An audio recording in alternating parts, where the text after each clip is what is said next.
Bismillahirrahmanirrahim. Assalamualaikum warahmatullahi wabarakatuh. Innal hamdalillah nahmaduhu wa nasta'inuhu wa nastaghfiruh wa natubu ilaihi wa na'udzu billahi min shururi anfusina wa min sayyiati a'malina. Man yahdihillahu fala mudilla lahu wa man yudlilhu fala hadiya lahu. Asyhadu an la ilaha illallah wahdahu la syarika lahu wa asyhadu anna Muhammadan abduhu wa rasuluh. Qala Allah Ta'ala, ya ayyuhalladzina amanu taqullaha haqqa tuqatih wa la tamutunna illa wa antum muslimun. Para pemirsa yang dirahmati Allah Subhanahu wa taala.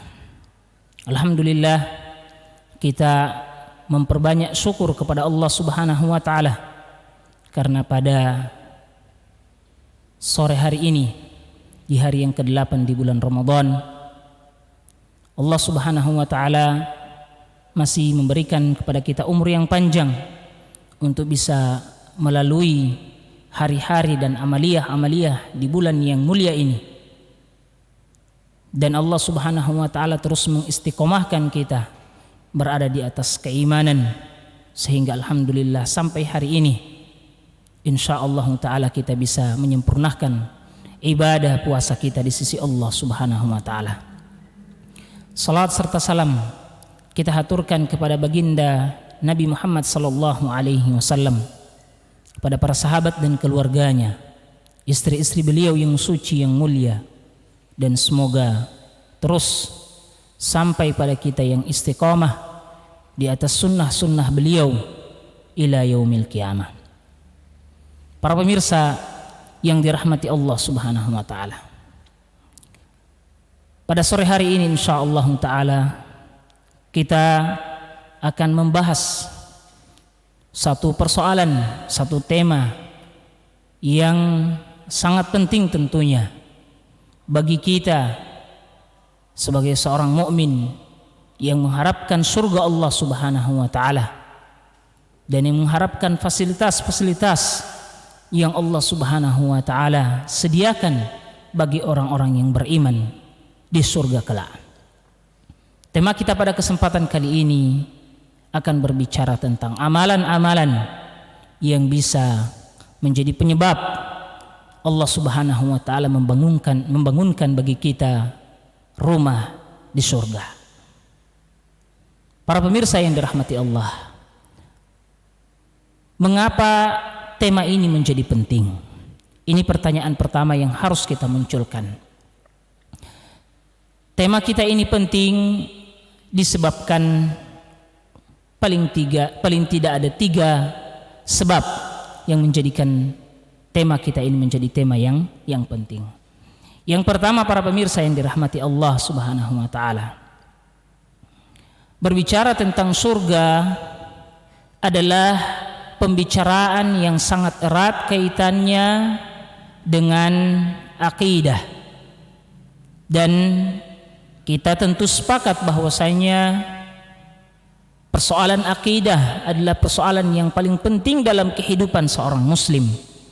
Di antara begitu banyak persoalan-persoalan yang dibahas oleh syariat kita, dan memang syariat kita ini datang dengan lengkap, sempurna, dan membahas seluruh persoalan-persoalan hidup kita, entah kaitannya dengan kehidupan kita sesama manusia atau kaitannya dengan hubungan kita dengan Allah Subhanahu wa taala. Semuanya telah dibahas tuntas oleh syariat kita yang mulia dan sempurna ini. Dan dari begitu banyak persoalan-persoalan yang dibahas oleh syariat, hal yang paling penting yang kita pahami dan kita yakini, bahkan kita sepakat dalam persoalan tersebut adalah persoalan akidah. Dan berbicara tentang surga adalah berbicara juga tentang akidah. Lebih khusus kita katakan bahwasanya pembicaraan tentang surga kaitannya dengan rukun iman yang kelima, atau kaitannya dengan salah satu dari rukun iman yang 6. Allah Subhanahu wa taala menyifatkan orang-orang yang bertakwa. Di dalam Al-Quran di surah Al-Baqarah Allah subhanahu wa ta'ala berfirman, alladzina yu'minuna bil ghaib, yaitu orang-orang yang beriman kepada yang gaib. Beriman kepada yang gaib adalah salah satu bentuk dari keimanan kepada hari kemudian yang merupakan rukun iman. Dan perkara tentang surga, perkara tentang neraka, dan apa-apa saja yang Allah subhanahu wa ta'ala sediakan bagi orang-orang yang dimasukkan ke dalam surga, dan juga azab yang Allah subhanahu wa ta'ala sediakan bagi mereka-mereka yang dimasukkan ke dalam neraka, na'udzubillahi min dzalik, itu semua adalah persoalan yang gaib, persoalan atau berbicara tentang hal-hal yang gaib yang harus kita yakini dan tidak boleh kita kufuri. Allah subhanahu wa ta'ala di dalam Al-Quran mengatakan, wa may yakfur billahi wa malaikatihi wa kutubihi wa rusulihi wal yaumil akhir faqad dhalla dhalalan ba'ida. Allah subhanahu wa ta'ala mengatakan bahwasannya siapa yang mengingkari Allah subhanahu wa ta'ala, tidak beriman kepada Allah dan juga tidak beriman kepada malaikat. Allah dan malaikat adalah persoalan yang gaib, ya, yang tidak bisa kita saksikan hari ini di dunia, dan juga tidak beriman kepada kitab-kitab Allah, rasul-rasul Allah, dan tidak beriman kepada hari akhir, ya, maka orang-orang tersebut adalah orang yang telah tersesat dengan kesesatan yang sangat-sangat jauh. Para pemirsa yang dirahmati Allah subhanahu wa ta'ala, persoalan hari kemudian bukan hanya sekedar persoalan tentang akan adanya hari pembalasan yang Allah subhanahu wa ta'ala sediakan bagi orang-orang yang beramal di dunia ini, tapi lebih luas daripada itu, pembicaraan tentang hari kemudian juga menyangkut pembicaraan tentang surga dan neraka. Dan kalau kita mau lihat bagian-bagian atau hal-hal yang terkandung dalam, ya, pembicaraan atau yang terkandung dalam keimanan terhadap hari kemudian, maka kita akan dapati surga dan neraka itu terletak pada bagian yang paling akhir dari, ya, fase-fase keimanan pada hari kemudian tersebut, ya. Mulai dari seorang diwafatkan oleh Allah subhanahu wa ta'ala, dicabut nyawanya oleh Allah subhanahu wa ta'ala, sampai kemudian dimasukkan ke dalam kubur, hidup di alam barzakh, lalu kemudian, ya, ada malaikat yang datang bertanya, lalu kemudian ada sirat, ya, lalu ada, ya, telaga, ya, dan ada mizan, dan seterusnya sampai berakhir, ya, entah nanti tempatnya di surga dan itu adalah kebahagiaan yang nyata, atau nanti dia berakhir di neraka, wa na'udzu billahi min dzalik. Makanya pembicaraan kita pada kesempatan kali ini tentang surga, atau lebih khusus rumah di surga, itu adalah persoalan yang sangat penting, yang harus kita imani, yang harus kita yakini, karena surga dan neraka adalah satu hal yang gaib, yang wajib untuk kita imani dan tidak boleh kita kufuri. Dalam sebuah hadis Rasulullah sallallahu alaihi wasallam mengatakan, man syahida an la ilaha illallah wahdahu la syarikalah, siapa yang bersaksi bahwa tidak ada ilah yang berhak disembah selain Allah subhanahu wa ta'ala, wahdahu, satu-satunya yang berhak disembah, la syarikalah, tidak ada yang berhak, tidak ada kesyirikan baginya. Lalu kemudian dia meyakini bahwasannya wa anna, ya, Muhammadan abduhu wa rasuluh, dan bahwasannya Nabi Muhammad adalah hamba Allah dan juga Rasul Allah. Wa anna Isa Abdullah wa rasuluh, dan juga Isa adalah hamba Allah subhanahu wa ta'ala dan Rasulnya, ya. Wa kalimatuhu alqaha ila Maryam, dan dia mengimani tentang apa yang disampaikan oleh Allah Subhanahu wa taala kepada Maryam, wa ruhum minhu wa annal jannata haqqah, dan dia meyakini bahwasannya surga itu benar adanya, wa annan nar haqqah, dan bahwasannya dia meyakini neraka itu benar adanya. Kata Rasulullah sallallahu alaihi wasallam, adkhalahu Allahul jannata ala ma kana minal amal, maka Allah Subhanahu wa taala akan masukkan dia ke dalam surga ya dengan seperti apapun model amalannya. Jadi pembicaraan tentang surga bukan pembicaraan yang sebagaimana ya perkiraan sebagian orang. Mereka mengatakan bahwa pembicaraan tentang surga adalah pembicaraan yang tidak terlalu penting karena bukan persoalan yang nyata dalam kehidupan ini, sehingga begitu banyak orang yang tidak tertarik untuk berbicara tentang surga. Padahal dengan sekedar meyakini bahwasannya surga itu ada dan neraka itu ada, insyaallah taala itu akan memasukkan kita ke dalam surga bagaimanapun ya kualitas atau banyaknya amalan-amalan kita. Kemudian sebab atau hal yang kedua menjadi sebab kenapa persoalan yang hendak kita bahas ini penting adalah karena memang untuk masuk surga itu Allah Subhanahu wa taala sendirilah yang mengajak kita untuk masuk di dalamnya. Dalam Al-Qur'an surah Yunus ayat 25 Allah Subhanahu wa taala mengatakan, wallahu yad'u ila daris salam, dan Allah lah yang mengajak untuk masuk ke Darussalam ya, rumah keselamatan, yaitu surga Allah Subhanahu wa taala. Para ulama kita mengatakan bahwasannya melalui ayat ini bisa kita pahami bahwa yang paling pertama melaksanakan dakwah adalah Allah Subhanahu wa taala. Mengapa dakwah itu menjadi pekerjaan yang sangat mulia? Karena di samping dakwah itu adalah pekerjaan manusia-manusia yang mulia, yaitu para rasul dan nabi. Juga lebih daripada itu sebelumnya Allah Subhanahu wa taala yang menciptakan seluruh manusia, ternyata yang paling pertama memulai yang namanya dakwah ini.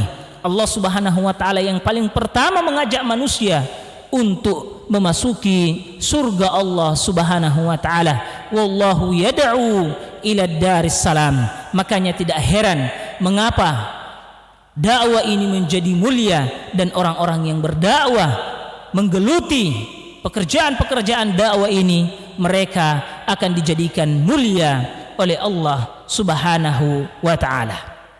Dan dalam ayat lain Allah Subhanahu wa taala memotivasi kita untuk bisa masuk surga.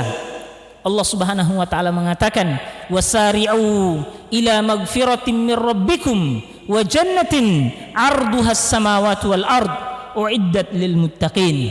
Dan bersegeralah kalian kepada ampunan Tuhan kalian, Tuhanmu yaitu Allah Subhanahu wa taala ya, dan juga kepada surganya yang arduha, lebarnya ya. Kalau kita baca dalam terjemahan yaitu diterjemahkan dengan luasnya, padahal kalau ard itu adalah lebar ya, sementara luas adalah ya al-wus'i ya, atau na'am ya, dia adalah lebar luas, sementara tinggi itu adalah tul ya, dan luas itu tentunya adalah panjang kali lebar ya, panjang kali lebar. Maka yang benar dalam terjemahan adalah wa arduha, yaitu lebarnya selebar langit dan bumi ya. Di sini Allah Subhanahu wa taala memberikan motivasi kepada kita, menyuruh kita untuk bersegera, jangan sampai kita dikalahkan, jangan sampai ada saudara kita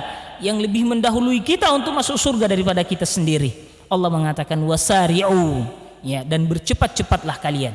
Dalam ayat lain Allah Subhanahu wa taala menyuruh kita untuk berlomba-lomba, wasabiqu ila magfiratin mir rabbikum, dan berlomba-lombalah kalian kepada ampunan Tuhan kalian, wa jannatin 'arduha ka 'ardis samawati wal ard, dan kepada surga Allah yang lebarnya selebar bumi ya, selebar langit dan bumi. Dari ayat-ayat ini kita bisa memahami bahwa ternyata persoalan surga adalah persoalan yang Allah Subhanahu wa taala suruh kita untuk bercepat-cepat mendapatkan surga tersebut, yang Allah perintahkan kita untuk berlomba-lomba kepadanya. Dan coba kita lihat dalam surah Al-Mutaffifin, ketika Allah Subhanahu wa taala telah memberikan surga kepada orang-orang yang beriman, Allah Subhanahu wa taala kemudian menceritakan bahwasannya wa fi dzalika falyatanafasil mutanafisun, dan pada yang demikian itu penduduk surga senantiasa berlomba-lomba. Kenapa? Karena mereka telah mengetahui kenikmatan yang ada di dalamnya. Mereka telah mengetahui bahwasanya Allah Subhanahu wa taala telah memberikan fasilitas yang begitu banyak di dalam surga tersebut. Dan begitu pula di dalam hadis-hadis Rasulullah sallallahu alaihi wasallam. Rasulullah sallallahu alaihi wasallam memotivasi kita untuk bisa memasuki surga Allah Subhanahu wa taala. Bahkan ketika kita hendak berdoa, maka Rasulullah sallallahu alaihi wasallam perintahkan kita untuk berdoa meminta surga, dan tidak tanggung-tanggung Rasulullah sallallahu alaihi wasallam memerintahkan kepada kita untuk meminta surga yang paling tinggi. Rasulullah sallallahu alaihi wasallam bersabda di dalam hadisnya, wa idza sa'altumullahal jannah fas'aluhu firdausil a'la. Jika sekiranya kalian hendak meminta surga kepada Allah Subhanahu wa taala, maka mintalah surga yang paling tinggi, yaitu surga firdausil a'la. Karena kata Rasulullah, fa innaha a'lal jannah wa awsatuha, karena surga firdaus adalah surga yang paling tinggi dan surga yang terbaik. Dan kata Rasulullah sallallahu alaihi wasallam, uraha, aku mengira bahwasannya fauqaha arsyur rahman, aku mengira mungkin di atas surga firdausil a'la itu adalah arsy Allah Subhanahu wa taala, tempat Allah Subhanahu wa taala bersemayam. Dan juga kata Rasulullah sallallahu alaihi wasallam, di surga firdaus itu mengalir wa minha tufajjaru anharul jannah, dan dari surga firdaus itulah dialirkan mata-mata air ke surga-surga yang lainnya. Kalau kita sering mendengar bahwasannya di surga itu ada mata air yang mengalir, maka ketahuilah hulunya atau mata airnya atau ada cabang-cabang, ada sungai-sungai yang mengalir di bawahnya, maka ketahuilah bahwasannya mata air dari sungai tersebut berasal dari surga firdaus. Dari dalil-dalil yang ada, maka kita ingatkan, tidak benar pendapat sebagian orang yang mengatakan bahwasannya atau ada perkataan yang mengatakan, ya Rabb, biarkanlah aku masuk nerakamu asalkan engkau ridha, dan jangan engkau masukkan aku ke dalam surgamu sementara engkau tidak ridha terhadap persoalan itu. Ini tentunya sangat bertentangan dengan dalil-dalil yang datang dari Al-Quran dan juga dari Sunnah Rasulullah Sallallahu Alaihi Wasallam.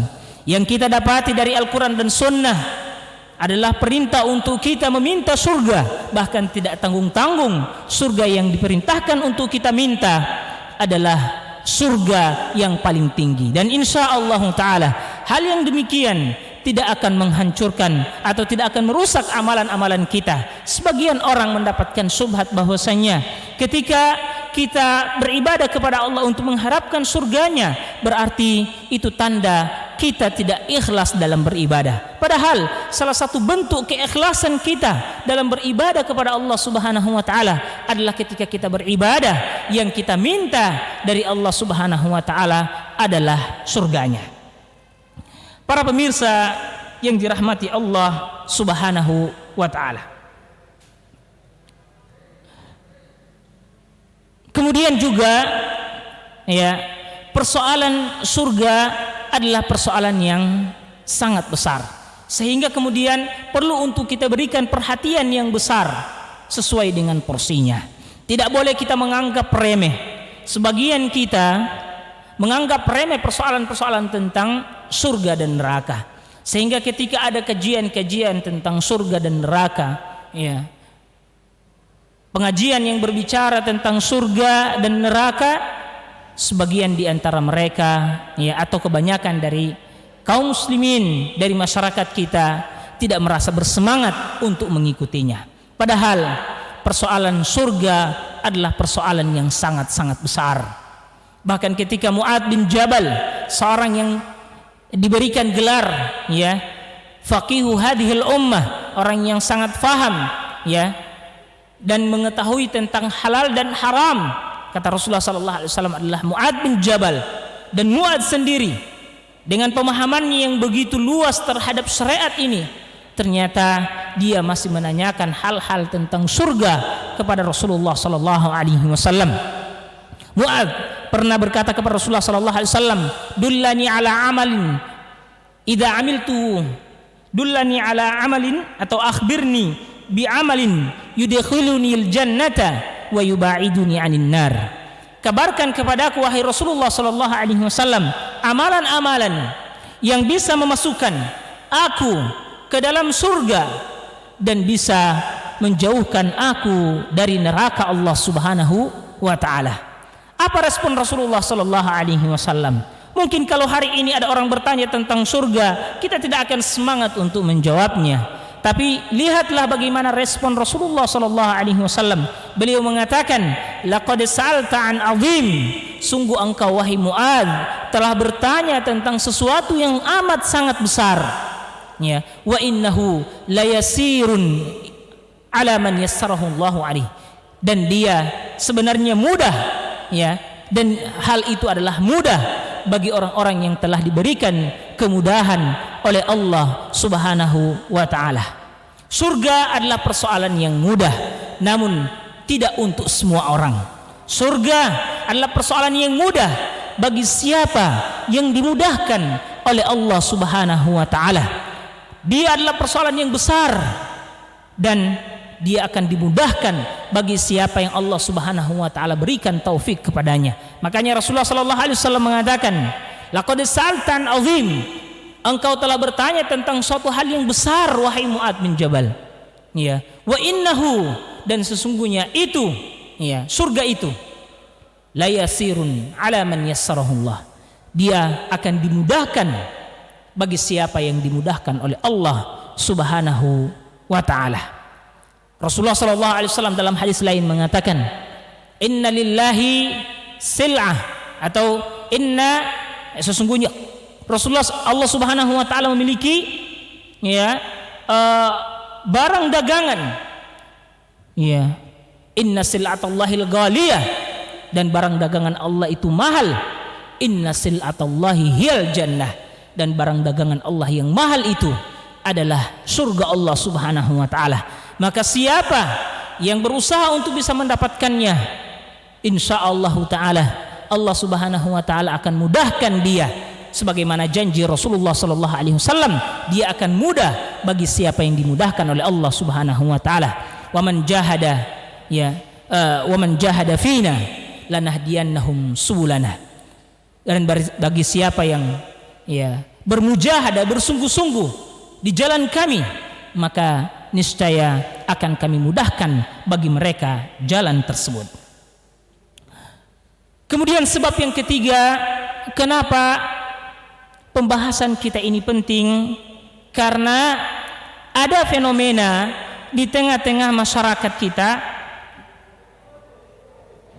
yang mana masyarakat kita hari ini terlalu sibuk untuk mempersiapkan dan juga menghiasi, bahkan menambah rumah-rumah mereka di dunia, tapi tidak pernah terbesit di ingatan mereka sedikit pun untuk bagaimana caranya bisa membangun rumah di surga. Kita kadang dilalaikan, disibukkan dengan rumah-rumah kita di surga. Kita begitu banyak membangun rumah di surga, tidak cukup dengan satu rumah, malah kita tambah dengan rumah yang lain. Hampir di setiap tempat kita memiliki tempat tinggal dan kita hiasi rumah tersebut. Apatah lagi di bulan Ramadan seperti ini, biasanya kita dapati masyarakat kita di awal bulan Ramadan mereka perbaiki rumah mereka, di akhir bulan Ramadan mereka sibuk dengan memperbaiki rumah mereka. Bahkan terkadang naudzubillahi min dzalik, kesibukan untuk memperbaiki rumah lebih menyita waktu mereka daripada kesibukan mereka untuk beribadah dan memperbanyak ibadah di bulan yang mulia ini. Padahal mereka lupa bahwasannya tempat tinggal yang abadi nantinya adalah di surga Allah Subhanahu wa taala. Dan ketika tentunya kita ingin masuk ke surga, kita bukan untuk berdiri di sana, kita pasti akan mencari tempat tinggal. Kita membutuhkan tempat tinggal yang akan kita tempati, dan tentu yang bisa kita tempati di sana adalah surga Allah Subhanahu wa taala. Oleh karenanya, para pemirsa yang rahmatullah Subhanahu wa taala, marilah kita merubah cara berpikir kita, bahwasanya yang seharusnya kita persiapkan sejak sekarang ini adalah bagaimana kualitas bangunan rumah kita, bagaimana lebar dan luas, luas dan panjang, atau lebar dan panjang rumah kita di surga nanti. Bukan bagaimana kita memikirkan seberapa besar rumah kita di dunia dan berapa nanti yang akan kita bangun untuk kita tempati dan kita tinggali di dunia ini. Karena pada hakikatnya semua akan kita tinggalkan. Bahkan dikhawatirkan para pemirsa yang dirahmati oleh Allah Subhanahu wa taala, jika kita disibukkan dengan membangun rumah di surga di dunia ini, dikhawatirkan kita masuk dalam firman Allah Subhanahu wa taala, alhaakumut takatsur, celakalah orang-orang yang suka bermegah-megah, alhaakumut takatsur hatta zurtumul maqabir, dan mereka tidak berhenti untuk bermegah-megah di dunia ini sampai mereka dimasukkan oleh Allah Subhanahu wa taala ke liang kuburnya. Dan ingat para pemirsa yang dirahmati Allah Subhanahu wa taala, salah satu dari tanda-tanda hari kiamat adalah banyaknya orang-orang, berlomba-lombanya orang untuk membangun bangunan di dunia ini dan lupa untuk mempersiapkan bangunan rumah mereka di surga nanti. Bukankah Rasulullah SAW ketika ditanya oleh malaikat Jibril tentang bagaimana tanda-tanda hari kiamat, beliau sallallahu alaihi wasallam lalu kemudian mengatakan, antalidal amatu rabbataha wa antaral hufatal auratal alah ri'a asyai yatatawaluna fil bunyan. Engkau melihat seorang yang miskin, telanjang dadanya, tidak memakai sendal, dia penggembala kambing, miskin, lalu ternyata berlomba-lomba untuk membangun bangunan yang tinggi, berlomba-lomba untuk membuat rumah-rumah yang megah, yang besar, dan seterusnya di dunia ini. Maka kita khawatirkan jangan sampai kitalah yang dimaksudkan oleh Rasulullah sallallahu alaihi wasallam dalam hadis-hadis beliau tersebut. Kemudian para pemirsa yang dirahmati Allah Subhanahu wa taala, berbicara tentang rumah di surga. Sebenarnya fasilitas yang Allah Subhanahu wa taala sediakan bagi orang-orang yang masuk surga itu begitu banyak. Namun pada kesempatan kali ini yang akan kita bahas khusus adalah tentang rumah di surga. Pertanyaannya adalah bagaimana model rumah di surga itu? Apakah model rumah di surga sama halnya dengan model rumah-rumah kita di dunia ini? Tentunya para pemirsa yang dirahmati Allah, sangatlah berbeda kualitas rumah yang Allah Subhanahu wa taala telah sediakan bagi kita di surga dan juga dengan kualitas rumah yang kita bangun, meskipun sebesar dan seluas apa rumah tersebut, semegah apa rumah tersebut, tentunya tidak akan pernah menyamai kemegahan rumah yang telah disediakan oleh Allah Subhanahu wa taala di dalam surga. Rasulullah sallallahu alaihi wasallam akan menyediakan kepada kita rumah di surga yang sama sekali kita tidak pernah bayangkan besarnya, tidak pernah kita bayangkan kemegahannya, kemewahannya. Dan begitulah yang dikatakan oleh Rasulullah sallallahu alaihi wasallam dalam sebuah hadis, a'dattu li'ibadis salihina ma la ainun ra'at wala udhunun sami'at wala khatara ala qalbi bashar. Aku telah menyiapkan bagi hamba-hambaku yang saleh di surga kelak, kata Allah Subhanahu wa taala. Apa itu? Mala ainun ra'at, yang tidak apa-apa yang tidak pernah dilihat oleh mata manusia. Mungkin hari ini kita pernah melihat rumah yang begitu besar, begitu mewah, yang luasnya sampai 1 hektar misalkan, kemudian dipenuhi dengan fasilitas-fasilitas yang luar biasa. Ketahuilah, rumah yang akan kita dapati di surga itu jauh lebih indah, jauh lebih dari apa yang pernah kita saksikan di dunia ini. Karena kata Rasulullah sallallahu alaihi wasallam, "Mala ainun ra'at." Mala ainun ra'at. Ya, apa-apa yang tidak pernah dilihat oleh mata, wala udhun sami'at, dan tidak pernah didengar oleh telinga manusia, akan ukurannya, besarnya dan kemewahannya, dan juga wala khatara ala qalbi bashar, tidak pernah dirasakan bagaimana indahnya, ya bagaimana bahagianya berada di rumah tersebut oleh manusia. Mungkin saja namanya sama, ya, mungkin saja namanya sama, mungkin saja namanya adalah rumah juga di surga, tapi tentu bentuk dan juga ya kualitasnya sangatlah berbeda. Dan begitulah yang akan diberikan oleh Allah Subhanahu wa taala bagi mereka-mereka yang masuk ke dalam surganya. Mereka akan diberikan minuman, tapi tentu minuman yang akan Allah Subhanahu wa taala berikan bagi mereka di surga tidak akan sama dengan minuman yang mereka minum di dunia ini, ya. Mereka akan diberikan pakaian, mereka akan diberikan makanan.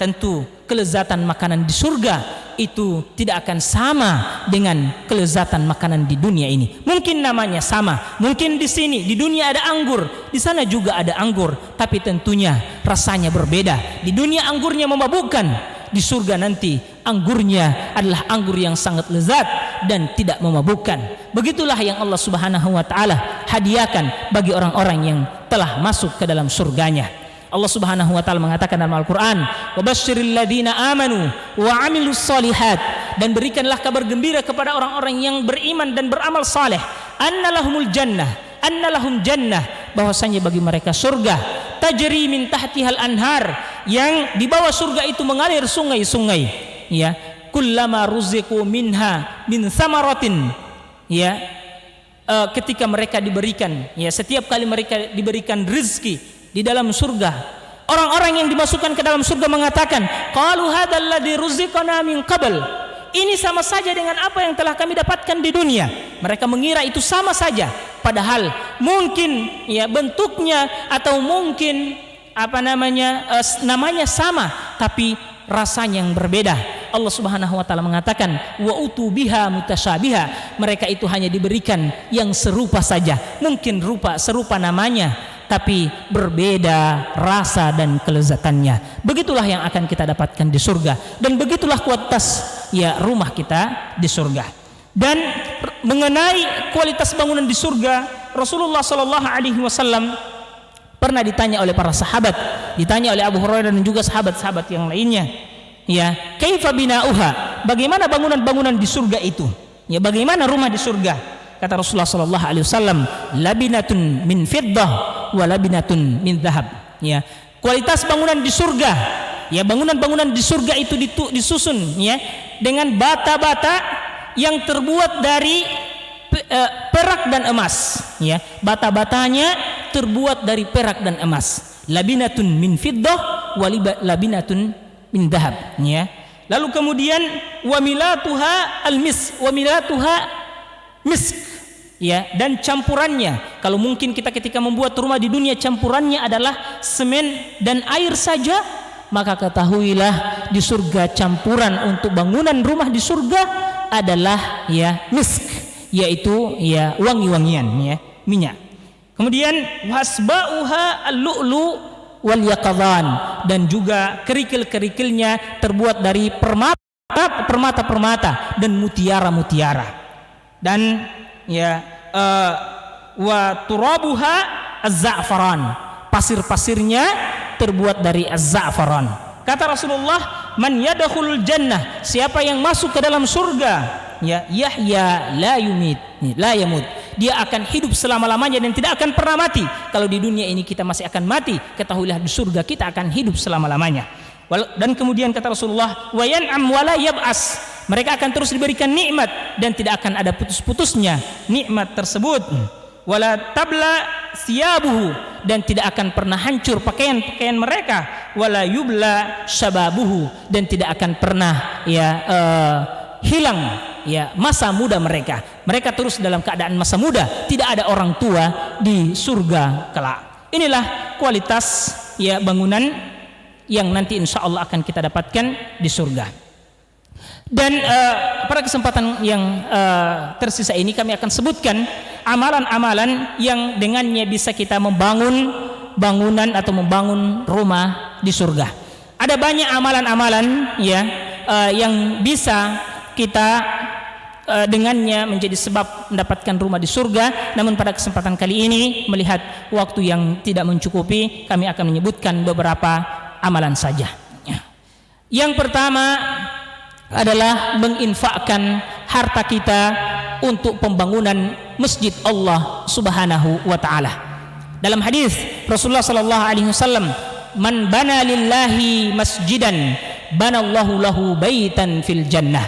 Siapa yang membangun masjid Allah Subhanahu wa taala di dunia ini, maka Allah Subhanahu wa taala akan bangunkan bagi dia rumah di surga. Dalam riwayat lain dijelaskan, harta yang dipakai untuk membangun ya rumah Allah Subhanahu wa taala adalah harta yang halal, ya, harta yang halal, bukan dari harta-harta yang haram, tapi diambil dari harta yang halal. Maka siapa yang membangun ya masjid Allah Subhanahu wa taala dengan harta yang halal di dunia ini, insyaallah taala Allah akan bangunkan bagi dia rumah di surga. Dia bangunkan Allah rumah di dunia, Allah akan bangunkan bagi dia rumah di surga. Nah, jika sekiranya ada yang bertanya kepada kita, bagaimana kalau sekiranya kita tidak memiliki dana yang cukup untuk membangun bangunan atau membangun masjid di dunia ini, apakah kita bisa mendapatkan kesempatan mendapatkan rumah di surga Allah Subhanahu wa taala? Kata Rasulullah sallallahu alaihi wasallam dalam hadis lain, "Man bana masjidan walau kamafhasid qatatin." Ya, barang siapa yang membangun masjid Allah Subhanahu wa taala di dunia, meskipun hanya seperti ya seperti rumahnya seekor burung, ya, rumah burung, atau yang lebih kecil daripada itu, maka Allah Subhanahu wa taala akan membangunkan bagi dia rumah di surga. Di sini para pemirsa yang rahmatullah Subhanahu wa taala, Allah Subhanahu wa taala memberikan ukuran yang paling minimal jika sekiranya kita tidak memiliki dana yang besar untuk membangun masjid Allah. Jika hanya memiliki ya mungkin sedikit dari dana kita, lalu kemudian kita sumbangkan untuk pembangunan masjid, insyaallah taala itu bisa terhitung sebagai seorang yang membangun rumah Allah Subhanahu wa taala di dunia, dan insyaallah akan mendapatkan rumah Allah Subhanahu akan mendapatkan rumah yang Allah bangunkan di surga Allah Subhanahu wa taala kelak. Kemudian amalan yang lain yang bisa kita amalkan untuk ya mendapatkan rumah di surga adalah melaksanakan salat ya 12 salat sunnah rawatib 12 rakaat. Kata Rasulullah sallallahu alaihi wasallam, "Man shallat 12 yauman wa lailatin ya banallahu lahu baitan fil jannah." Siapa yang melaksanakan salat sunnah 12 rakaat ya 12 rakaat di malam dan siang hari, maka Allah Subhanahu wa taala akan ya membangunkan bagi dia rumah di surga. Apa saja yang 12 rakaat itu? Dijelaskan dalam hadis lain bahwasanya ya yang pertama 2 rakaat sebelum salat subuh, ya 2 rakaat sebelum salat subuh. Dan ini adalah salat rawatib, ya dikatakan rawatib karena dia adalah salat yang diikutkan dengan salat-salat yang wajib. Lalu kemudian 6 rakaat di salat zuhur, di mana 4 rakaat sebelum salat zuhur, lalu kemudian 2 rakaat setelah salat zuhur, dan 2 rakaat setelah salat maghrib, dan 2 rakaat setelah salat isya. Siapa yang berusaha terus menjaga ya salat rawatib ini, insyaallah Allah akan bangunkan bagi dia rumah di surga. Dan mungkin yang terakhir ya yang kami akan sampaikan adalah hadis Rasulullah sallallahu alaihi wasallam yang mengatakan ya man ana za'imun bi baitin fi rabadil jannah. Saya janjikan surga, aku jaminkan surga ya fi rabadil jannah, pada surga yang paling bawah. Dan tentunya kalau sudah berbicara tentang surga, tidak lagi peduli bagi kita apakah nanti kita akan dapat surga yang paling tinggi, atau surga tingkatan kedua, surga tingkatan ketiga, ataukah surga tingkatan yang paling di bawah. Namanya sudah surga, maka insya Allah kenikmatannya pasti besar, dan semua orang ketika telah dimasukkan ke dalam surga, dia akan lupa untuk memilih surga mana yang dia inginkan. Maka kata Rasulullah sallallahu alaihi wasallam, "Ana za'imun bi baitin." Saya jaminkan surga ya, atau jaminkan rumah di tingkatan surga yang paling bawah ya, liman tarakal mira walau kana muhiqqan, bagi siapa yang meninggalkan perdebatan walaupun dia dalam keadaan, walaupun dia dalam posisi yang benar. Para pemirsa yang rahmatullah subhanahu wa ta'ala, agama kita mengenal yang namanya jidal, ya, mengenal yang namanya jidal, perdebatan, ya. Tapi jidal telah diatur oleh Allah Subhanahu wa taala dalam Al-Qur'an, di mana Allah Subhanahu wa taala mengatakan wajadilhum billati hiya ahsan, dan bantahlah mereka, debatlah mereka dengan cara yang baik. Yang dimaksudkan oleh Rasulullah sallallahu alaihi wasallam meninggalkan, ya, perdebatan di sini adalah perdebatan yang tidak ada ujung pangkalnya, ya, dan juga perdebatan pada hal-hal yang sia-sia, yang tidak akan mendapatkan manfaat untuk dirinya. Mungkin hanya perdebatan-perdebatan yang hanya menghabiskan waktu saja, ya. Maka ini dilarang oleh Rasulullah sallallahu alaihi wasallam. Bahkan siapa yang mau menghindarkan dirinya dari perdebatan-perdebatan seperti ini, apatah lagi ketika dia beribadah, ya, ketika dia beribadah, misalkan dalam persoalan haji, ketika dia berhaji, kata Allah Subhanahu wa taala, ya, fala rafasa wala fusuqa wala jidala, ya, dalam haji itu tidak bisa ada perbuatan rafas, ya, dosa dan fusuk, ya, kefasikan, dan juga, ya, perdebatan. Karena mungkin ada di antara orang-orang yang pergi berhaji, mereka habiskan waktu mereka untuk berjidal, berbantah-bantahan sana sini, mencari tempat-tempat mereka untuk bisa berbicara, berbantah-bantahan, sehingga habis waktu mereka. Maka siapa yang meninggalkan perdebatan yang tanpa ada ujung pangkalnya, tidak bisa membawa pada manfaat untuk dirinya dan untuk orang banyak, maka yang seperti ini meninggalkannya tentu lebih baik. Dan siapa yang meninggalkannya, maka akan dijanjikan surga, rumah di surga oleh Allah Subhanahu wa taala. Tentu kalau sekiranya kita melihat untuk mendebati seseorang ada maslahatnya, karena mungkin jika sekiranya kita biarkan dia akan banyak menyesatkan orang, ya, maka tentu hal yang seperti ini tidaklah mengapa. Tapi jika sekiranya terus, ya, bahkan mungkin, ya, keinginannya adalah untuk berdebat, sampai-sampai dia dikenal dengan orang yang jago berdebat, padahal bukan pada persoalan-persoalan yang mendatangkan manfaat untuk dirinya, maka orang-orang seperti ini tidak akan mendapatkan rumah di surga Allah Subhanahu wa taala. Dan dalam sambungan hadis ini juga Rasulullah sallallahu alaihi wasallam mengatakan, wa ana za'imun bi baitin fi wasatil jannah liman tarakal kadhiba walau kana mazihan. Dan saya jaminkan rumah di surga yang paling pertengahan bagi mereka-mereka yang meninggalkan kedustaan, meskipun, ya, meskipun dalam keadaan, ya, bercanda, meskipun dalam keadaan bercanda. Jemaah atau pemirsa yang rahmatullah subhanahu wa taala, bercanda dalam Islam selama bukan hal-hal yang merupakan, ya, kedustaan, ini tidak mengapa. Rasulullah sallallahu alaihi wasallam juga bercanda. Kata Rasulullah sallallahu alaihi wasallam mengatakan dalam hadisnya, wa ana amzah walakin la aqulu illa al khair, ya, aku juga bercanda, kata Rasulullah, tapi aku tidak berkata kecuali yang baik-baik saja. Rasulullah SAW tidak pernah bercanda dengan hal-hal yang dusta. Tidak sebagaimana orang hari ini yang menjadikan profesi mereka adalah profesi untuk bercanda. Setiap hari mereka memikirkan, ya, guyonan-guyonan, ya, candaan-candaan untuk membuat orang lain tertawa di esok hari agar mereka bisa mendapatkan uang dengan tertawanya orang tersebut. Padahal kata Rasulullah SAW, wailun, celakalah bagi mereka-mereka yang sengaja, ya, bercanda dan berdusta dengan candaan mereka untuk membuat orang-orang tertawa. Lihatlah bagaimana Rasulullah SAW, candaan beliau pasti dalam kebaikan-kebaikan atau pasti sesuatu hal yang benar dan tidak ada kedustaan di dalamnya. Rasul pernah mengatakan bahwa kepada seorang nenek yang ketika datang kepadanya bertanya apakah dia bisa masuk surga, Rasul mengatakan tidak ada nenek-nenek di surga. Wanita itu atau wanita tua itu kemudian menangis dan beliau mengatakan bahwasanya, ya, yang nenek-nenek nanti ketika masuk surga akan dirubah oleh Allah Subhanahu wa taala menjadi wanita yang sangat cantik. Begitu juga Rasulullah sallallahu alaihi wasallam pernah didatangi oleh seorang, beliau mengatakan, ya, hilang bapakku, ya, bapakku hilang, entah ke mana. Rasulullah sallallahu alaihi wasallam lalu kemudian mengatakan, yang ada putih-putih di matanya. Lalu kemudian orang itu mengatakan, ya, tidak, ya, padahal, ya, orang itu mengatakan, tidak, bapak saya normal. Padahal jika sekiranya normal, tentu semua orang pasti ada putih-putih di matanya, ya. Rasulullah sallallahu alaihi wasallam juga pernah didatangi oleh seorang, dia mengatakan, untaku hilang. Lalu kemudian Rasulullah SAW mengatakan, oh, anak unta, ya. Lalu kemudian orang itu mengatakan, tidak, ya, unta yang sudah besar, ya. Padahal memang meskipun unta itu sudah besar, pasti dia ada induknya, ya. Dia pernah dilahirkan, ya. Dan begitu seterusnya. Jadi candaan-candaan yang tidak ada kedustaan di dalamnya. Lalu kemudian Rasulullah sallallahu alaihi wasallam mengatakan, wa ana za'imun fi a'lal jannah, ya, wa ana za'imun bi baitin fi a'lal jannah liman taraka liman hasuna, ya, khuluquhu, ya.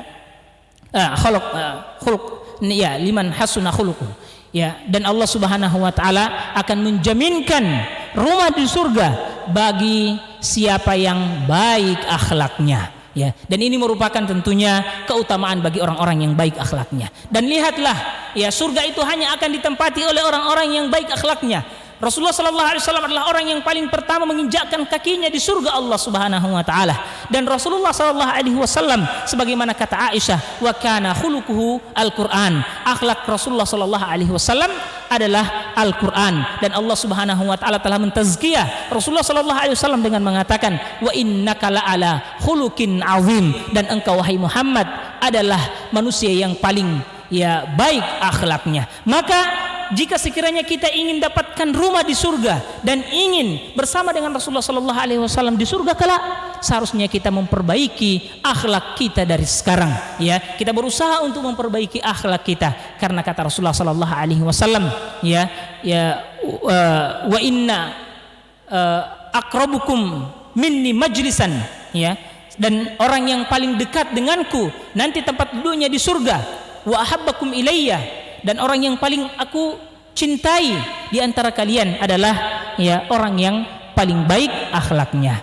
Maka perbaikilah akhlak kita, apatah lagi pada saat ini kita berada di bulan Ramadan.